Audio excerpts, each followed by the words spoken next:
Aquí estamos de regreso con otro tema, no iba a decir no menos importante, pero creo que aquello era muy importante. Esto también lo es en otra dimensión diferente. Nos referimos a las finanzas públicas. El próximo presidente, el próximo gobierno, tiene que contar con un presupuesto si quiere echar a andar la maquinaria de las políticas públicas. Y en esa discusión se está. ¿Qué presupuesto requiere el país? Vamos a hablar con dos personas. Marco Livio Díaz, que es auditor y socio de Díaz Reyes y asociado. Marco Livio, buenas noches, muchísimas gracias. Y también Juan Carlos Zapata, director ejecutivo de Fundesa. Juan Carlos, vamos a empezar por ti. Esta mañana habéis presentado un informe Fundesa sobre qué ajustes hacer en el presupuesto. Bueno, ¿qué ajustes se pueden hacer? ¿Qué número mágico tenemos en mente? Bueno, buenas noches, Pedro, Silvia, muchas gracias por la oportunidad. Lo que trabajamos hoy fue una presentación por parte de la Alianza Técnica de Apoyo Legislativo que reúne a 4 entidades, Fundesa, CACIF, la Fundación 2020 y, por supuesto, el CIEN. Nosotros nos hemos enfocado en poder generar algunas recomendaciones para la aprobación que está en este momento en el Congreso de la República del presupuesto que se está discutiendo en la Comisión de Finanzas y Moneda. De hecho, mañana hay una reunión a las 9 de la mañana en el Salón Larrazábal por parte de la comisión, en la cual nosotros estamos participando junto a otros centros de pensamiento, está CIES, está ICEFI, otras entidades, para poder, digamos, generar algunas recomendaciones sobre cuáles son las acciones que se deben tomar en cuenta. Primero, nosotros recomendamos que se revisen los ingresos fiscales que se están proyectando, porque se están haciendo sobre una base de un aumento del 8% de los ingresos fiscales, pasando, digamos, en la realidad, hoy estamos en un aumento solo del 2% con respecto a lo que llevábamos hasta septiembre del año pasado. Entonces, pensar que se puede lograr un aumento del 8% sí consideramos que es muy inapropiado. Segundo, fijando el techo presupuestario, nosotros establecimos un máximo de un aumento del 5%, aún siendo bastante positivos, y lograr 53.4 millardos. Carlos, perdón, yo quisiera que esas cifras se las expliques tú al público. Por ejemplo, cuando tú hablas de que se quiere aumentar en un 8%, la recomendación es que llegue a, por ejemplo, un 5%. Así es. En términos de dinero, en términos de implicaciones, ¿qué significa eso? Lo que significa es tener unos ingresos tributarios de por lo menos 53.4 millardos. Es decir, ajustar lo que hoy está establecido en el presupuesto que fue presentado, en donde se proyectaban 54.5 millardos, que son 54 mil millones de quetzales.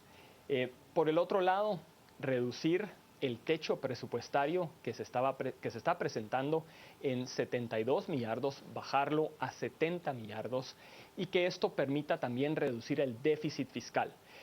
¿Qué queremos decir con esto? Que se reduzca la proporción de aquellos ingresos que no están sujetos, digamos, a poder ser pagados por medio de recaudación fiscal, sino que realmente aquí lo que estamos, o préstamos, sino que aquí se trata de establecer mecanismos mucho más eficientes para poder aumentar estos ingresos y que el déficit fiscal pues se reduzca por lo menos en 1.7% al 1.7% del presupuesto general. O sea, estamos hablando que no es realista el presupuesto que están presentando, no es real. Lo que quisiéramos es que por lo menos se reduzca en 2.000 millones de quetzales. Okay. Marco Livio, ¿tu percepción? Sí, mire, creo que es un error sobreestimar los ingresos. Porque lo primero que le pasa al ministro de Finanzas es que tiene que decir qué impuestos va a recaudar. Y esos impuestos tienen destinos específicos. Voy a poner como ejemplo el IVA. Entonces, de esa recaudación, 1.500 millones extras que aparentemente hay, le tiene que dar una parte a las municipalidades, a los consejos de desarrollo, al organismo judicial, a la Corte de Constitucionalidad, al deporte, etc. Entonces, después los ingresos no se dan. Pero ya es muy difícil reducirle los presupuestos a estas entidades. Han contratado compras, sueldos con este presupuesto. Entonces ponen recursos en la Corte y los han estado ganando que les tienen que dar su presupuesto. Ejemplo, la Universidad de San Carlos. Entonces una sobreestimación de los ingresos tiene también la gravedad que le repercute al ministro, que tiene que dar ingresos que no obtiene, quitándoselas a regularmente la obra de inversión. Aquí hay un tema interesante. Ustedes hicieron una presentación, Juan Carlos, muy explicativa, donde hablan, por ejemplo, que al Ministerio de Educación se pueden reducir plazas del renglón 021 que no están justificadas, que son más de 375 millones, 200 millones en el Ministerio de Gobernación, en educación vial, servicios de educación, inclusive me llama la atención el Ministerio de Salud, 600 millones solo del pacto colectivo y compra de medicamentos. Hablemos un poquito de estas reducciones que, por lo que se entiende, son costos innecesarios, sobrevaloraciones, plazas fantasmas, pago de sindicatos y el costo de la corrupción. Háblame un poquito de este tema. ¿Qué pasa si quitamos el costo de esto? Claro, y no voy a hablar mucho porque en el segmento anterior se vio, esto solo es los efectos de lo que estamos viendo en el primer segmento, y en donde realmente lo que se está hablando aquí es que se tiene que dar seguimiento, primero a los pactos colectivos, especialmente en el Ministerio de Salud, en donde ya la Procuraduría General de la Nación está interponiendo un recurso para declarar lesivo ante los intereses del Estado el pacto colectivo que se firmó en el Ministerio de Salud. Por el otro lado, pues también sabemos de sobrevaloración de algunas medicinas en este ministerio. Adicionalmente, es importante, y esto fue algo que también los dos candidatos que estaban en la contienda de la segunda vuelta electoral firmaron para poder darle un seguimiento a todos los contratos, tanto en el renglón 021 como en el renglón 018. El renglón 018 también se utiliza mucho para hacer estudios, contratar personas por 3 meses. Entonces, todo ese tipo de análisis, lo que necesitamos también dentro del Estado es poder tener un registro de cuántas personas existen en el Estado y poder mapear a una persona con su plaza. Eso no se puede hacer hoy. Porque al día de hoy el ministro de Salud ha dicho, por ejemplo, que no sabe cuánta gente con certeza trabaja en el ministerio. Ese es el mayor problema. Y puede esa misma persona estar en otros ministerios también.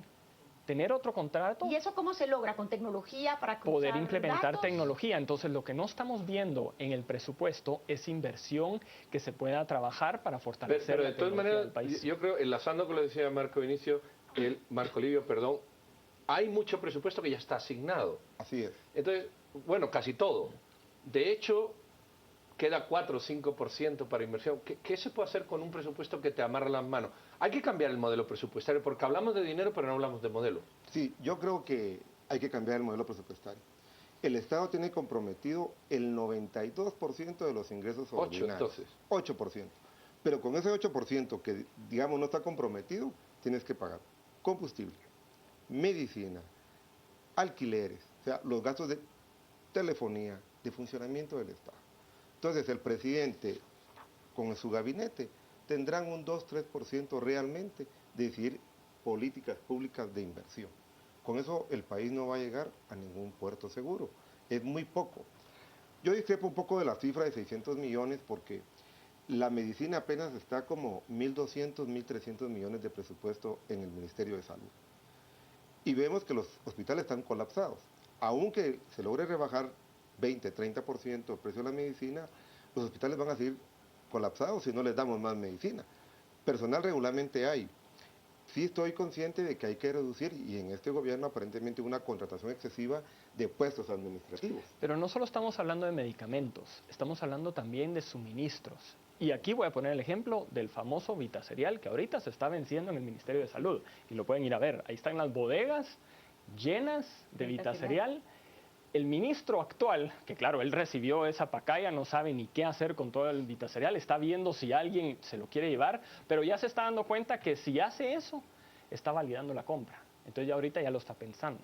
Entonces aquí no solo estamos hablando de medicamentos, estamos hablando de suministros que muchas veces se compran para favorecer a alguna persona, algún contrato, y que después solo se engaveta. Y a mí me llama mucho también la atención, hay aportes a ONGs de 250 millones. ¿Qué ONGs son y qué ONGs reciben 250 millones del presupuesto? Cuéntenme un poquito. Pues ese es el tipo de acciones que se tienen que trabajar, se tienen que empezar a fortalecer la revisión, porque muchas veces, y ese es otro de los temas, el presupuesto, para poder empezar a ver al detalle, es muy complicado. Es muy complicado la forma en que en el sistema del sistema integrado de administración financiera se puede realmente generar mejor transparencia. Entonces esas son recomendaciones puntuales que se tienen que hacer en poder también fortalecer la transparencia en la calidad del gasto público.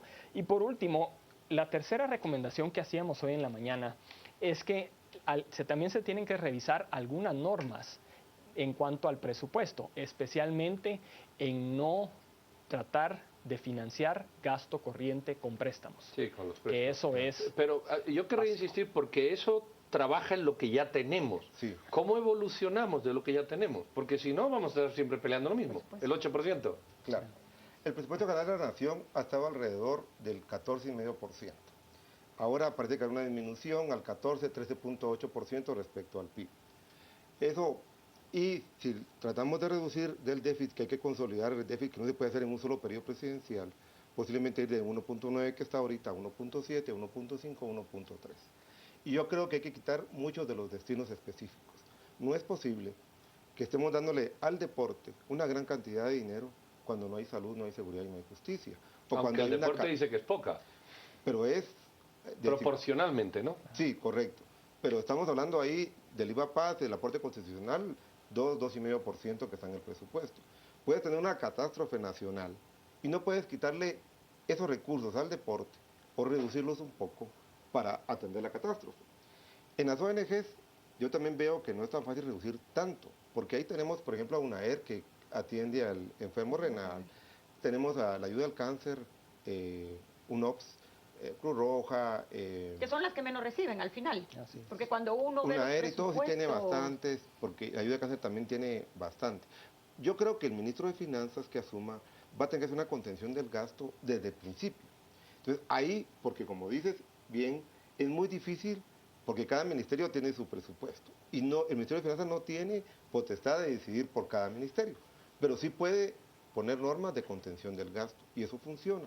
Contener el gasto, por ejemplo, 5% en todos los ministerios, con todo el presupuesto general de la Nación, de 60,000 millones, 5% son 3,000 Olivia, millones. antes de que despidamos el programa, que estamos sobre tiempo, yo solo quiero preguntarles, Jimmy Morales ha nombrado ya una comisión para que se reúna a revisar el presupuesto desde el Congreso y él ha hecho acercamientos. ¿Creen ustedes que existe la posibilidad, antes de que él asuma el 14 de enero, de que lleguemos a un acuerdo en el tema del presupuesto que es tan importante? Pues mañana hay una reunión, esperamos que lleguen esas personas nombradas por el presidente electo y que en conjunto pues empiece un diálogo mucho más técnico. Ahí también vamos a tener una presentación por parte del Ministerio de Finanzas y lo que esperamos es que el presupuesto sea aprobado antes del 30 de noviembre, que es la fecha límite. Sí, correcto. Yo creo que Muchísimas gracias. deben de sumar personas técnicas a esas comisiones y se puede hacer el esfuerzo. Él necesita empezar con un presupuesto balanceado.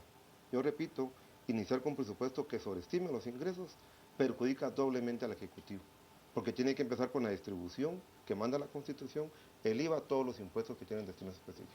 Muy bien, pues señor presidente electo, con el mejor ánimo posible, aquí tiene 2 personas que han estudiado el tema y muchos más, que le instamos a seguir estas recomendaciones. No son imposiciones, son simplemente ideas, pero son ideas y sugerencias de personas que lo han estudiado y que tienen la capacidad de hacerlo. Le queremos decir, y a ustedes también, que el programa a las 8:45 ha sido tendencia hoy en redes. Muchísimas Los gracias. 2 temas se han posicionado muy bien. El primero, triste y lamentable, que ha sido un desfalco de los fondos públicos, y el segundo, precisamente, de cómo readecuar los fondos públicos de la mejor manera posible. Marco, muchísimas gracias. Juan Sí, Carlos, muchas muchísimas gracias. Éxitos mañana en la reunión, si van los 2 o va uno de ellos con el presidente. Y doña Silvia Genera, nos vamos al corriendo, deporte. que hoy nos hemos comido mucho tiempo, pero creo que ha merecido la pena abordar estos temas para que ustedes tengan elemento de juicio y entre todos empujemos a un mejor país. Señores y damas, muchísimas gracias y Buenas ustedes noches. también. Tengan feliz noche y sigan Buenas con noches. Canal Antigua.